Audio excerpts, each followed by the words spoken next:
Today we're going to be talking about the URGI and the Geissele Superduty. At this point, we do consider these two rifles to be among the best combat rifles you can buy in terms of cost and the features that you're provided. Both the URGI and the Superduty are very close, and we're going to be talking about the differences between those two. I have a lot of time on the Geissele URGI. At the end of my career as a TAC B, I was issued a URGI and it was phenomenal. Since then, I have shot this particular one at multiple courses. This guy has well over 20K rounds on it, and it's at 7,000 without cleaning as of this video right here. We have a lot to talk about when it comes to these Geissele rifles, why you'd want to choose them, the features that they provide you, and why we think it's so worth it. So stay tuned. But as always, guys, thank you for tuning in. And today we're going to be talking about the Geissele URGI and the Superduty. But before we get into it, we of course have to thank all the biggest sponsors of the channel. Now, the biggest sponsor of the channel is Primary Arms. If you're not familiar with what makes Primary Arms so amazing, well, imagine the best pistol optic ever made, the HTX-1, made in America. That's pretty cool. We have to give it a lot of love to them for bringing manufacturing on their newer optics line over to the United States. We love them. Go check them out. We also love their compact 1-8. Point is, email them, just let them know that Grantham said yes, and see what happens. Well, what do you think will happen, Sawyer? I don't know. I personally like to text their customer support on a lonely night, and it's always been great for me. It always goes good. Now, guys, if you are looking to be a more American, we of course have Henry Repeating Arms. This guy right here is a lever action 300 Blackout. That is too cool. We love them. They support us. And here's the thing. I've shot a lot of guns in my time, but the more I shoot, you know what? I love a little bit of history. And Henry Repeating Arms are made in America or not made at all. That's something that I can get behind. Nothing like a lever action. Nothing like shooting a lever action with your kids, with your family. It's just American tradition. And of course, if you're looking to get better at shooting, we recommend dry fire Mantis to turn your weapon into a dry fire machine. Some people say Mantis is useless. We disagree. It makes dry fire a lot of fun. Go check them out. We love them. Of course, all ammunition is provided for by AAC. We are shooting 77 grain OTMs for long range, and for short range, we are using 70 grain TSX. With all that being said, talk's cheap. Ammo is sponsored by AAC. Let's get into it. Now, if you guys aren't familiar with the URGI and the Geissele Superduty, that's okay. We'll tell you a little bit about them. The URGI really came into its own around 2017, 2018 when it was adopted by USASOC. That is United States Army Special Operations Command. They decided to pick up the URGI in both the 11.5 as well as the 14.5 variants. In fact, we'll have John out here in just a second to talk about his experiences with the URGI. Now, around the same time, you also saw Air Force Special Warfare pick up the URGI in both 10.3, 11.5, and 14.5. Depending on who they were working with, who we were working with, would really kind of dictate the type of weapon that we're getting. In any case, I have a lot of time at the URGI at this point. I have flown in helicopters with them, jumped with them, etc., etc. I love the URGI. It is one of my go-tos, always has been. So right here, we have an 11.5 URGI. Right down here on the ground, we have a 14.5 URGI. And then finally, in front of that, we do have Sawyer's, the camera guys, Superduty right here. A lot of people ask the question, if I'm gonna get a URGI or a Superduty, which one should I get? Either. They're pretty dang close. But let's talk about what makes them a little bit different. If we come up to this URGI right here, we'll put up some close-ups for you guys. But essentially what Geissele did is, it's understood that compared to a Picatinny, like the RIS-2 system that we had on Block 2 M4s, that they were much stronger and they didn't require as many little contraptions to make sure that they wouldn't get messed up. As we go to a very thin rail like the one we have on the Mark 16 rail from Geissele, it is very good in terms of bleeding off heat, in terms of weight and maneuverability. However, there's a greater chance that it could get damaged and kind of mess up your gun. So one thing that Geissele has done is they've added anti-rotation stops onto the rail, both here as well as here. And it just mates up with the upper receiver. Now, if we compare that to the Superduty, Geissele wisely realized that it probably wasn't the best solution. So they actually did something that HK has done for a long time, and it is keyed to the upper receiver. So that is one of the main differences between the URGI and the Superduty. Which is better? In my opinion, it's probably going to be the Superduty. That being said, I do shoot more URGI. In addition, all of the URGIs have a government profile on the barrel.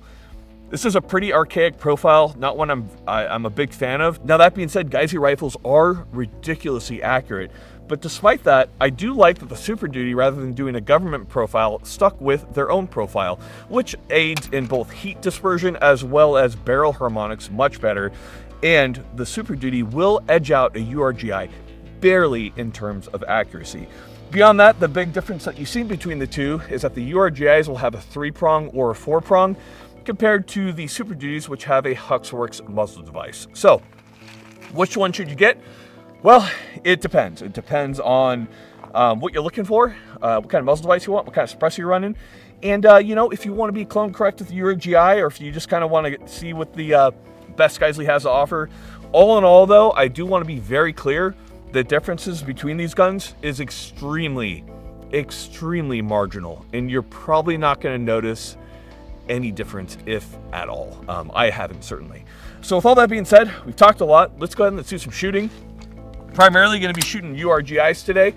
Sticking with the 11.5, some short range stuff. Then we'll move on to long range and show you what the 14.5 is capable of. Let's get into it. Old Sawyer just got back from California. How many homeless people did you see?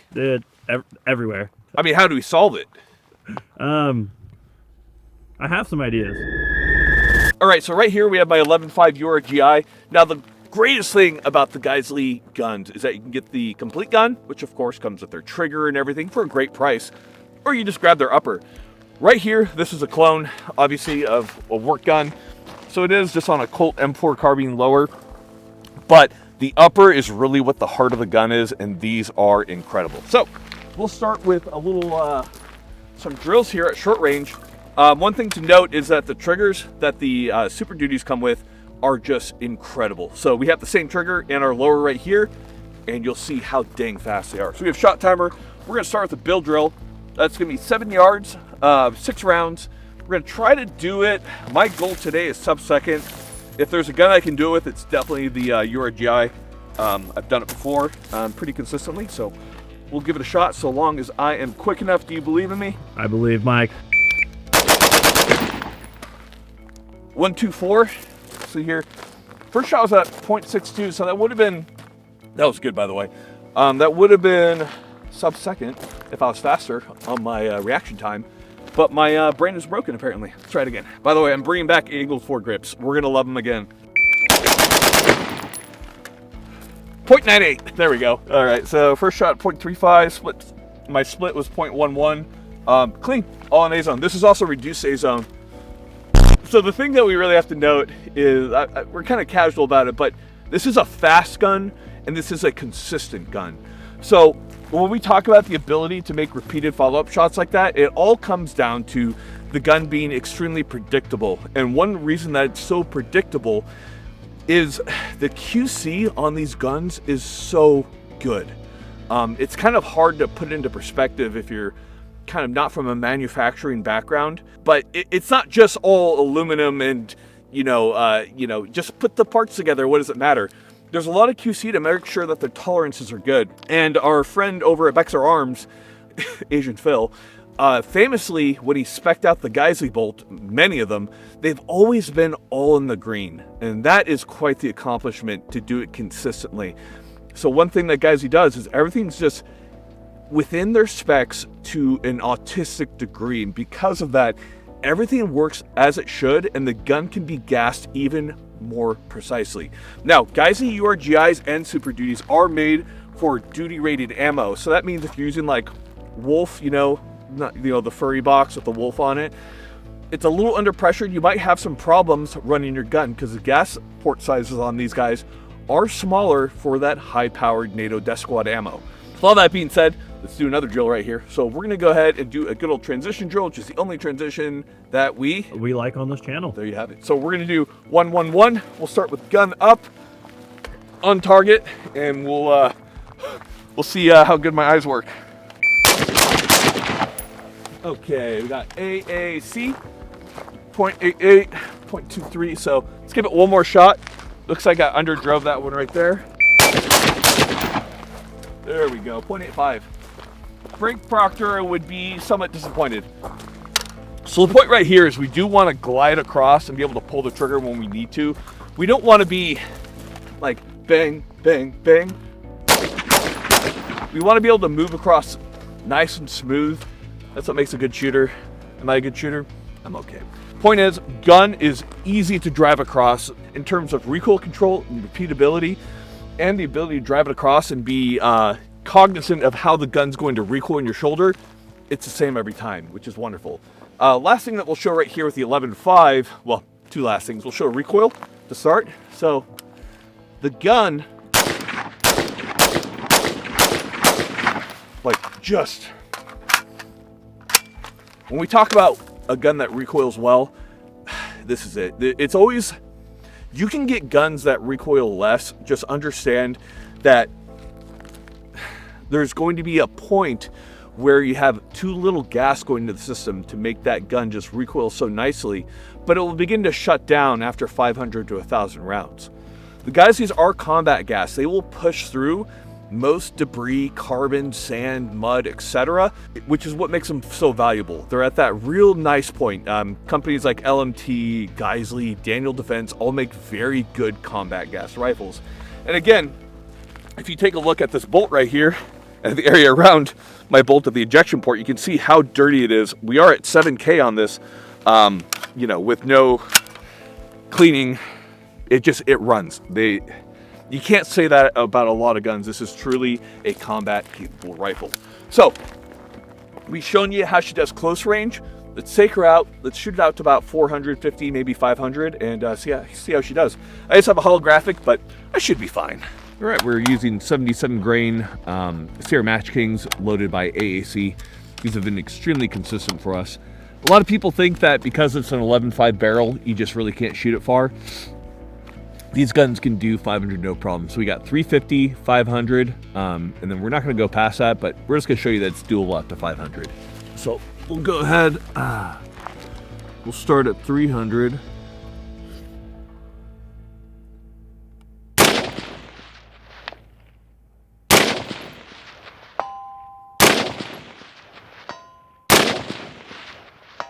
Okay, super easy. So that was at 350. We're gonna go ahead and move the camera up to 500 and we'll go ahead and knock that out. All right, we're now set up at 500. We're gonna go ahead and give that a shot. One thing that we do have to note here is that the Geissele does make their own in-house cold hammer forged barrels that are chrome lined. These barrels, just like Daniel's Defense barrels, have been incredible, and cold hammer forging is what we recommend for a combat barrel. So these have been phenomenal. All right, enough talk. Let's go ahead and shoot it at 500.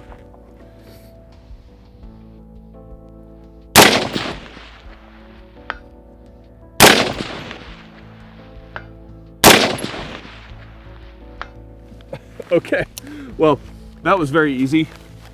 So, we have a 100-yard zero on this EOTech. I'm gonna point out I did that with a holographic too. Sometimes I'm good at what I do, sometimes I'm not. But point being, these guns are incredibly accurate, incredibly consistent, and the recoil makes them a real dream to get back onto target. So people who have said that the 11.5 is just not capable, it 100% is.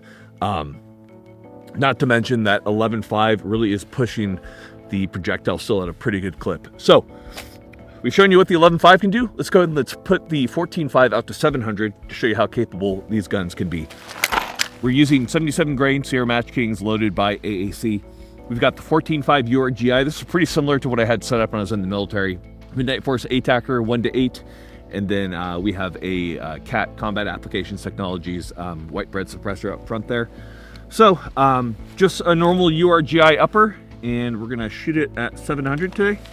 So we are zeroed at 100.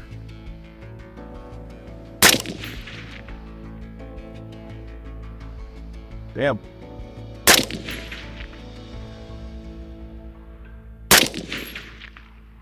Just high.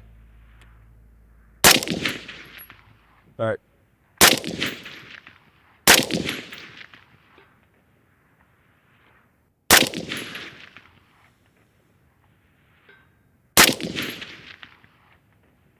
Just high, it looks like. All right. That last one was low.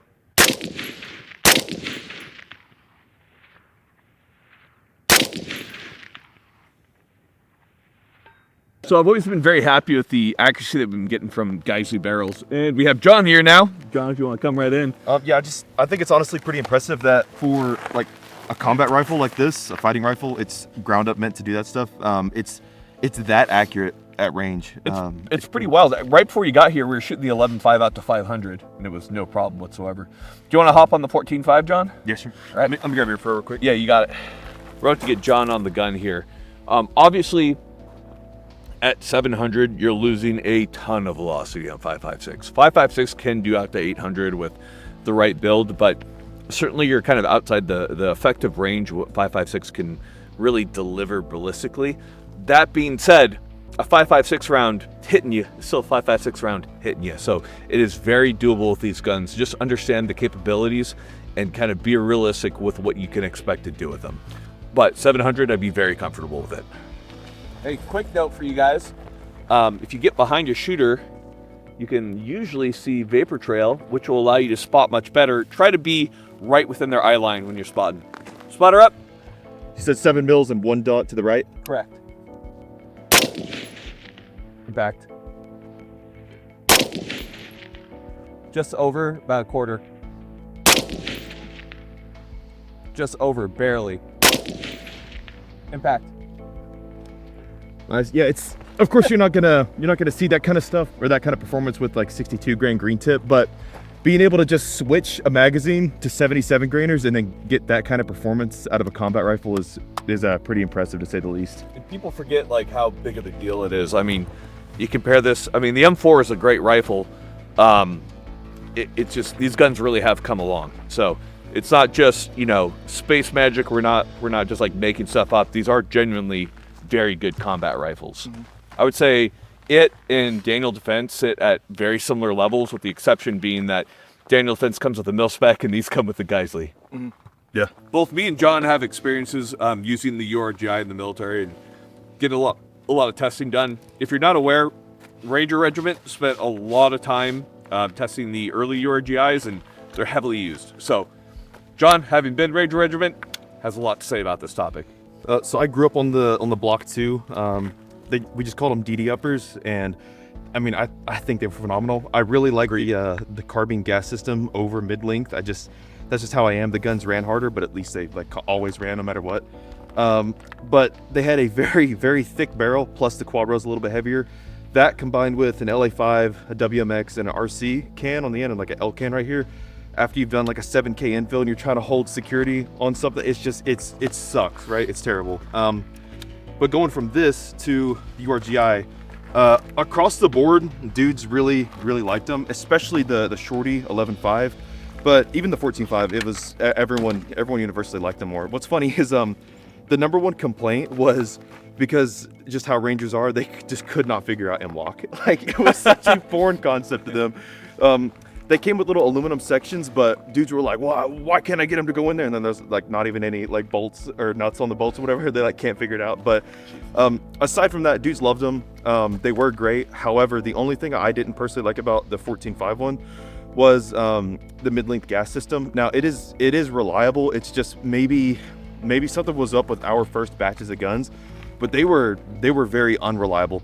Just speaking from personal experience, whether it was live fires or even if it was like using blanks with a BFA on the Block 2, they ran fine because it's that carbine gas system. But with mid-length, the guns just would not work. So you might as well not even use the blanks. But during live fires as well, the guns, whenever they start to get a little bit of dirt or gunk in them, they just stopped running for some reason. It was very annoying, but it seems like that problem's been worked out. I would say it was probably due to some early acquisitions of barrels. There was some change up between DD and Geissele, perhaps. Well, certainly they were in some problems. So the 14.5s that I've used that were purchased through AFSOC, AFSPEC War, were perfect. They ran great, but I hear you on yours. I have heard the same thing from other Rangers. But across the board, though, everyone loved the shorty 11.5. It's just fantastic. It's also like 11.5 over 10.3. Just because you're not going to be using a suppressor all the time, or at least we didn't use them all the time. Yeah. If you do like a huge company live fire, everyone just takes their cans off because you don't want like a forbidden popsicle that's like, touching against your pants like constantly if you're putting, 7 mags to a gun in one iteration. So yeah, that's why I like the 11.5, a little bit more dwell time. It just makes it a more general purpose, like a little bit more reliable for with or without a can. So it's so funny you mentioned holding security on a point. I remember when I was doing a just like an exercise on JBLM, and I had this big guy right here. I chose the 14.5 because we were doing some longer shots during that exercise.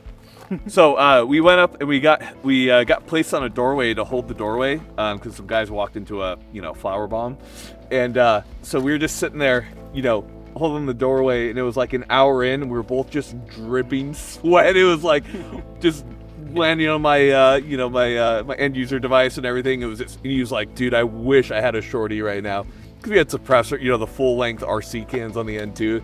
Just sucked, dude. it's one of those things where you kind of like drop it down to this, but if you see like the OC walking over, then you like bring it back up. Well, everyone's like, oh, get stronger. I'm like, dude, there's only so strong you can get. Yeah, to the people that say that, go ahead and tie like 16 20-pound dumbbells to your gun, because just get stronger, right? Yeah, just get stronger. Yeah. It's like, hey, just hold that doorway for 3 hours and don't get tired. Yeah, just easy. Just don't get tired. No, a lighter gun definitely does come into play. These are great, and I think it's a good balance of rigidity, strength, and weight savings that you get compared to the Block 2. That being said, the Block 2 still today are phenomenal rifles.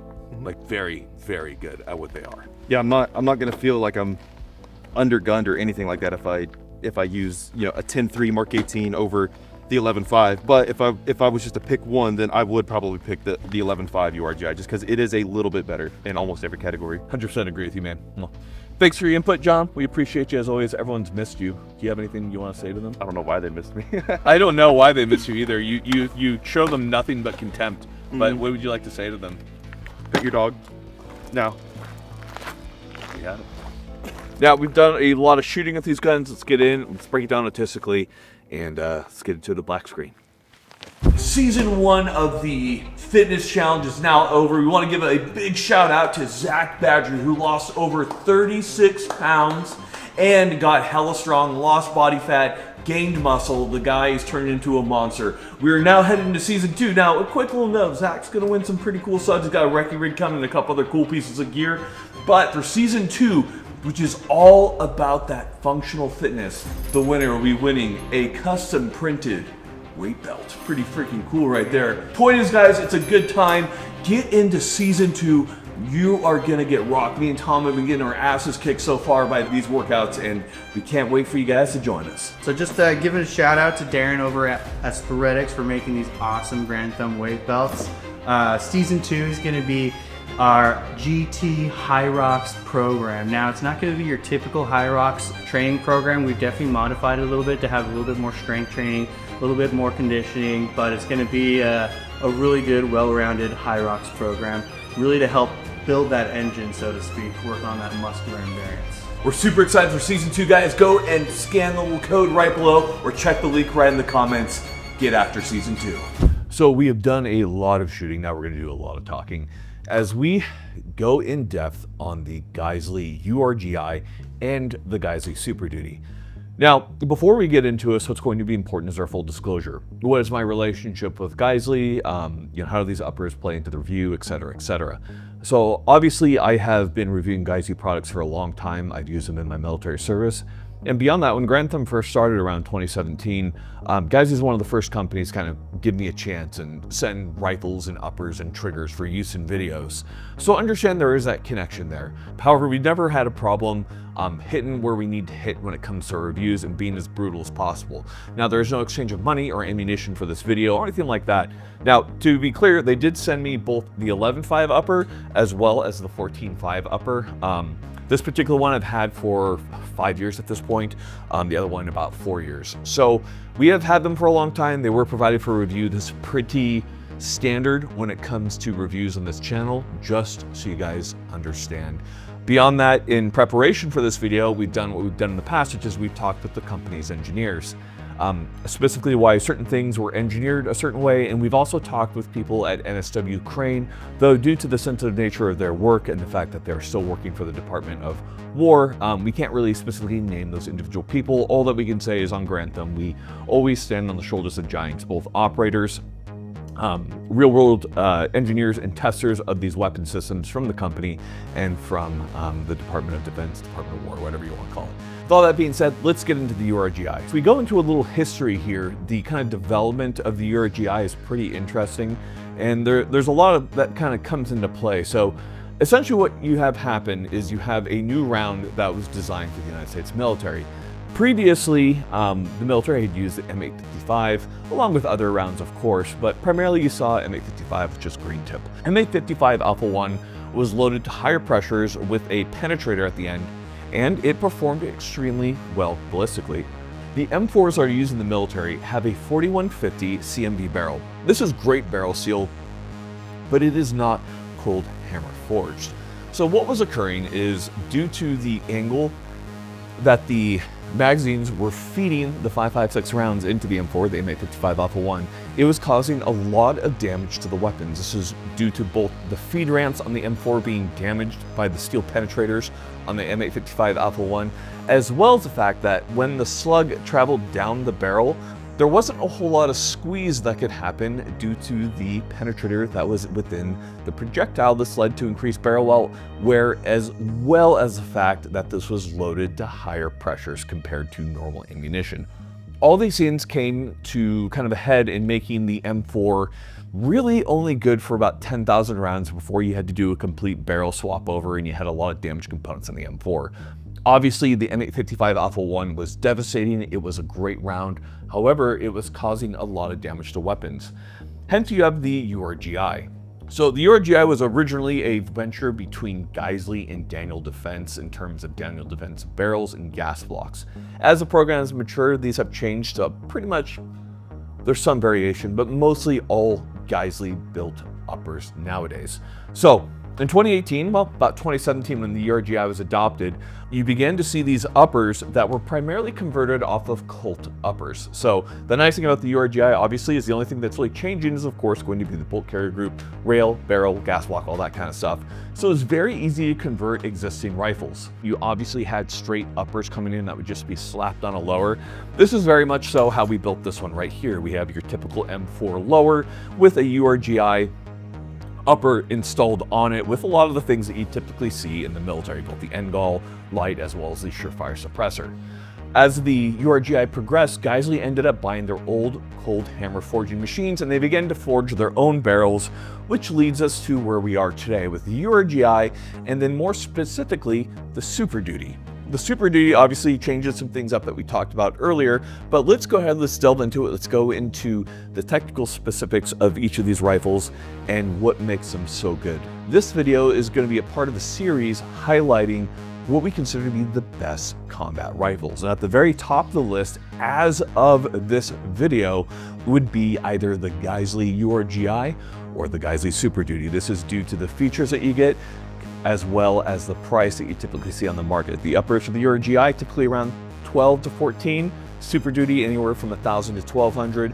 For the full rifle for a Superduty or URGI, anywhere from 17 to 1,900. Typically for your street value, you do see them go up and down. That's a great value for what you're getting, and let's talk about it. Everything about this rifle was made to be combat ready. And you'll see that as we begin to go through it. So we're gonna start with the muzzle device here. Obviously, we do have a surefire suppressor on there. You do see different suppressors used on URGIs depending on the unit purchases, etc. Typically, it's some type of RC2 variant of the SOCOM series of surefire. Right here, we have the RC2 Mini. These are awesome. I love them on 11.5 rifles. They're kind of a do-everything type of suppressor, and that's what we have on there. Now, what you see when it comes to the muzzle device at the URGI is most typically a Surefire 4-prong.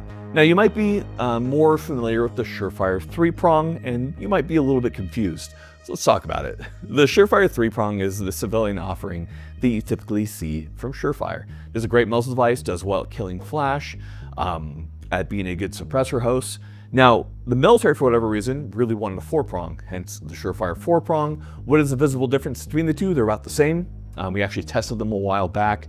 But that being said, the Surefire 4-prong is very much so associated with USASOC, which stands for United States Army Special Operations Command. And it's always cool when you get a URGI upper and you have 4-prong on it. Now, very interestingly, when we got in a lot of our URGI uppers, you did see a lot of 3 prongs on there sometimes. Supply and demand can be a real bitch to deal with at times, which I assume, which is what led to that specifically. Now, from the muzzle lights, we go down to perhaps the first best piece of equipment on the URGI and the Super Duty, and that is going to be the barrel. So when it comes to the barrel, what makes the barrel so good is going to be the metal used. The alloys used are of course proprietary, that is going to be secret company information, but the alloys that they use in the cold hammer forging process to make the barrels that we're using in both the Super Duty and the URGIs are incredibly resilient, incredibly accurate, and incredibly consistent in all ways. One thing that has defined Geissele as they've gotten into the firearm market, if you didn't know, Geissele was primarily a trigger maker back in the days. As they've gotten into rifles, one thing that they've been very good at is QC. Quality control is important. You can make the best gun known to mankind, but you know, if only one of those guns actually meets up to spec, well then you don't make the best gun to mankind. You make a gun that could potentially be the best gun known to mankind, because QC is off and this can really mess things up. Guys, QC is crazy good. And in fact, we've noted before, but everything that we've spec'd when it comes to Geissele rifles and the variety of samples that we've seen, about 5 rifles at this point, have always been completely in the green. Now, this doesn't mean that they don't make mistakes and you see messed up guns from time to time, but rather to say that on a whole, I see Geissele's QC being far superior to many other companies within the industry. So, when it comes to a barrel, on the URGI, we do have a government profile barrel. Government profile does not make a lot of sense in terms of today. It's been learned that a gradual taper, maybe a little more reinforcement behind the gas block with most of the material just forward of the chamber makes more sense in terms of mitigating heat and making that work. However, due to government contracts and what they want, we do have a government profile barrel. Despite that, the URGIs are consistently printing 1 to a little bit less or a little bit more depending on ammo, MOA. This is incredible. That's an inch at 100 yards, and that is superb accuracy out of a combat rifle. To be clear, the M4s typically do anywhere from 2 to 4, and that's very much so acceptable. URGI will consistently just dance around the M4 all day when it comes to printing very tight groups. In addition to that, due to the fact that it's a cold hammer forged barrel, you have a very, very strong metal. Cold hammer forging doesn't matter as much when it comes to semi-auto. You really see a lot of the benefits when it comes to full auto fire, but its ability to resist wear, to resist heat, and to stand up to the rigors of combat, continuous firing, etc., make the Geissele cold hammer forged barrel simply incredible. I can't say enough good things about it. You saw in our video when we shot with the 14.5 variant, which is what we have right here with the suppressor removed, this thing was easily lights out at 700, and indeed we've shot these particular rifles well out to 800. Very incredible barrel. There's more to it than just the barrel, obviously, but we've been very happy with it. Now, the inside coating is a chrome lining. This is surprising, as chrome lining typically does affect accuracy, but whatever magic Bill Geissele is summoning from his workbench, it's working. So, from there, we're gonna move back. This is a carbine length. When it comes to our 14.5s, it should be noted that you do have a mid-length gas system. As John kind of noted earlier, there were apparently some kinks early on. I didn't see those specifically, but I'm sure they occurred. The 14.5 that we know and love today functions incredibly, incredibly well. Moving from the barrel outwards, we're going to talk about the rail to start with. Now, when you look at the rail, it might not really seem like much. You see tons of companies making rails just like that. And that's very true, but in many cases, I would say that both BCM and Geissele and Knights kind of led the charge when it comes to the rail, and this was definitely very innovative from the time. Let me explain to you why. So right here, we have a Block 2. This was the rifle that came before the URGI. This is, of course, an older FSP model, but it still stands. You can see we have this giant quad rail on it.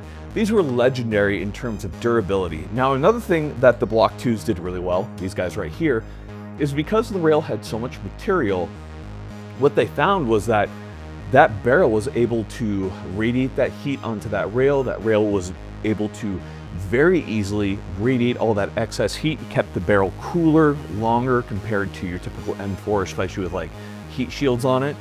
So these did very well. All the Picatinny, all the surfaces that you have right here led to increased surface area so these rifles could cool very quick. These are very good. I know them, I love them, I recommend them. However, they are definitely a little bit more heavy compared to these modern offerings from the URGI. In my mind, the URGI is a very good balance in terms of strength to weight ratio, and I think they really nailed it well. Now, due to the construction, it works much like the Block 2. Obviously, it doesn't radiate the heat quite as nicely, there's not as much material, but compared to M4s, etc., these do extremely well at radiating that heat. And you might even say that due to the thinner nature of the metal, that it gets rid of that heat more easily. In any case, between the Block 2 and the URGI, I say the Block 2 does better in terms of managing heat off the barrel, but the URGI is no slouch either. From there, moving back, obviously we have your M-LOK at all sections, and then you have Picatinny continuous at the top. You do have a QD slot right here. Me personally, I like to have my sling mounts up front, so we have a BCM sling mount up here. Just as a quick note, I'm bringing back angled foregrips because autism. Moving back from there, we have perhaps one of the best features on the Geissele URGI and the Geissele Superduty, and that is going to be their bolt carrier groups. Now, very interestingly, their bolts are forged compared to billet that is milled. From talking to different engineers, not just from Geissele, but from Picatinny Arsenal, as well as from NSW Crane, a couple other manufacturers, Sons of Liberty Gunworks, etc., there's a lot of very good reasons to forge your bolt in terms of the way that the metal lattice is arranged. Because of this, these bolts from Geissele are incredibly durable. This was very necessary due to how much damage was occurring to these rifles, well, more specifically the M4, because of M855 Alpha 1. I love M855 Alpha 1, but dang, is that stuff hard on guns. That very tough bolt that's forged along with that cold hammer forged barrel leads to a very indestructible weapon system. Now, because we have that cold hammer forging on the barrel, the feed ramps on the Geissele URGI are very strong, and they help resist a lot of that wear that you'd see from the M855 Alpha 1. Now, besides that, there is one other way you can mitigate that wear that you see from M855 Alpha 1. Let's talk about that right now. So right here, we have two solutions when it comes to the M855 Alpha 1 problem. The first is from the Army. This is called the EPM, the Enhanced Performance Magazine. Essentially what they're doing is they're just changing the angle that the round is feeding in, so it makes less contact at the M4 feed ramps, so see where the slug itself contacts. So this helps with long-term reliability, especially on the M4. Another solution, probably much more elegant, is going to be the Gen 3 PMags. They just have a better follower design. So URGI with Gen 3 PMags, if you're using M855 Alpha 1, excellent. If you're using any other round besides M855 Alpha 1, just understand that the longevity of your gun is massively increased compared to the typical M4 AR-15 that you'd see, especially one that's using like a 4140 or 4150. Great metals, but man, this is really good barrel tech. Now from there, we're gonna be talking about the bolt carrier group right here. Now, when it comes to bolt carrier groups, obviously having them in spec is gonna be one of the biggest things. Geissele's are in spec, torqued, staked, etc. Everything that you possibly want from a bolt carrier group. But in addition to that, they've been studying and developing some very cool weapon coatings.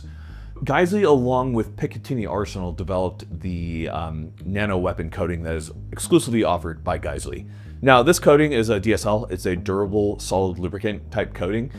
And you know what that means is what you saw earlier in the video, when it's very easy just to wipe any carbon straight off. Carbon has a very hard time adhering to that specific coating. And they use this very liberally throughout the URGI and the Superduty. This coating, in my opinion, is wonderful. I've always been a big fan of kind of moving away from, you know, a lot of the more traditional coatings that we typically use, because there have been a lot of advances. And the nano weapon coating from Geissele is incredible. Now, to be clear, they're not the only company with very incredible coatings, but being that we are doing a Geissele review, we're gonna be focusing on their offerings. Understand that Daniel Defense, LMT, and many other companies have excellent coatings as well that we'll be talking about as we delve into those particular rifles. But one thing that this has all kind of led to, from the bolt carrier group to the bolt, barrel, carbon link gas system in the 11.5, is a very, very reliable weapon. I can't say enough good things about how well this thing has worked. When I go to a class, whether it be a night vision class or a shooting class, I'm constantly trying to learn.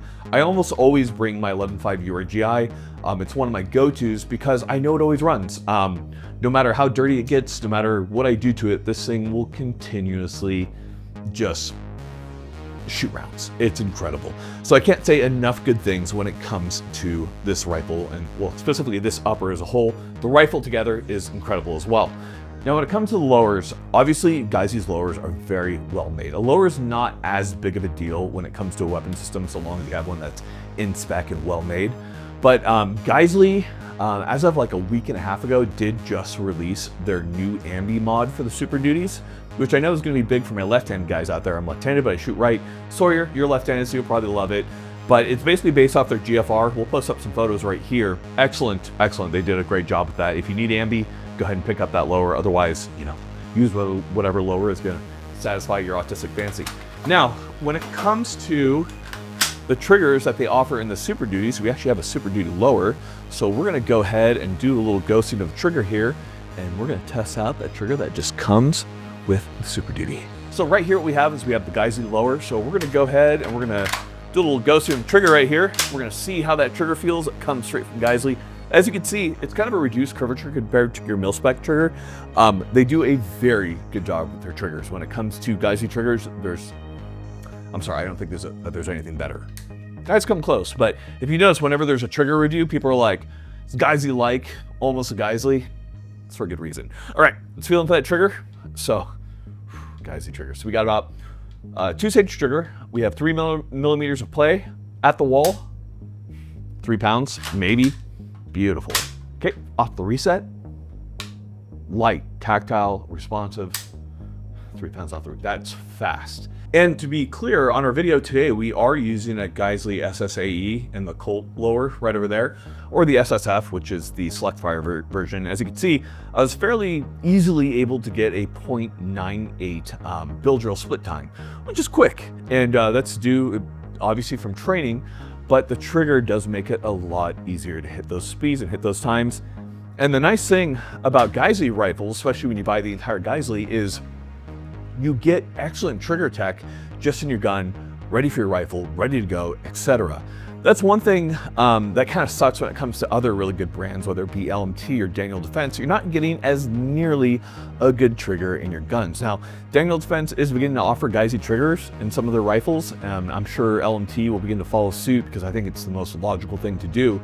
But it just sucks on a lot of them. You're paying like $2,500 for a rifle, and then you get a mil-spec trigger in it. That's kind of a travesty. Compared to Geissele, you're spending less, and in my opinion, getting more gun. And I would consider Geissele, Daniel Defense, and LMT all to be about that same level of being an excellently well-made combat rifle with, in addition to just being well-made and well-known, well-reviewed, also proven in combat. The URGI has seen many combat environments, as has Daniel Defense, as has LMT. So all these come together to make this one of our top picks for combat rifle. In my opinion, this is my #1 pick when it comes to a combat rifle. When you're looking for a gun that you can bet your life on, whether it be just the upper or the entire rifle, I'm gonna put my cards on the table and say, guys, it would be my #1 choice. And they will be for a very long time to come. Now, with this gun being fielded by USASOC right now, we do of course have to mention that Sons of Liberty Gun Works with their Mark I, which we have one right over here, just picked up the contract with SOCOM to deliver these rifles to them. It's currently unknown how that's going to work, if the URGI is going to be phased out or if they're going to do what they've typically done, which is offer it as a potential choice. With a lot of the units that you went to, whether it be in AFSPEC War, etc., you had a choice whether you wanted to pick a URGI, a Block 2, Mark 18, a Spear LT, a SCAR, etc., etc. So we're not exactly sure how these will all come into play here, but for now, the URGI is still heavily fielded, heavily used in combat zones, and probably will be for a long time just due to how well they've been performing. So guys, whether you want an 11.5 for kind of your do-it-all rifle, or whether you're in a little bit more open country and sometimes you need to reach out, you have the 14.5. Make your choice, but like I said before, if you haven't shot a URGI, go shoot a URGI because you're definitely missing out. One final kind of note that I do want to make is that when it comes to the the Geissele rifles, they do have the Geissele Super 42 system in there, which is a braided recoil spring along with their buffer system. These are excellent. They kill recoil, they last for a very long time. I have no qualms about them. Personally, you'll see that with us, we typically use either the Geissele 42 or we'll use a Vulture A5 system. Both are good, you're not gonna go wrong with either. Just find the one that fits your style of shooting and how you like that recoil impulse to feel. That brings us to the end of the URGI, guys. Just an incredible rifle. One of our top picks and will be for a very long time. I served with it, jumped with it, etc., etc. Love this thing, and I think you will too. Guys, thanks so much for watching. Final thing for you guys could be a little bit of dad advice. Dad advice for today: hit the gym. You know why? You're gonna live longer, and that's gonna be important for your kids. So go hit the gym, get strong. That's what man's supposed to be. And of course, don't forget to subscribe to the Patreon. All the worst things that we could possibly put on there. Sawyer runs it. Sir, what can you say about the Patreon? Oh man, it's just chaotic. I don't even know anymore. We should, you see streams from our games? It's awful. Yeah, no, that's another thing too. You get to the top tier, you can join a Discord and we play games. You can play games with Mr. Jones. We game fairly frequently. It is, yeah, no, it's chaotic. It's a lot of slurs. I've lost control. All right, guys, take care. Nothing else for you.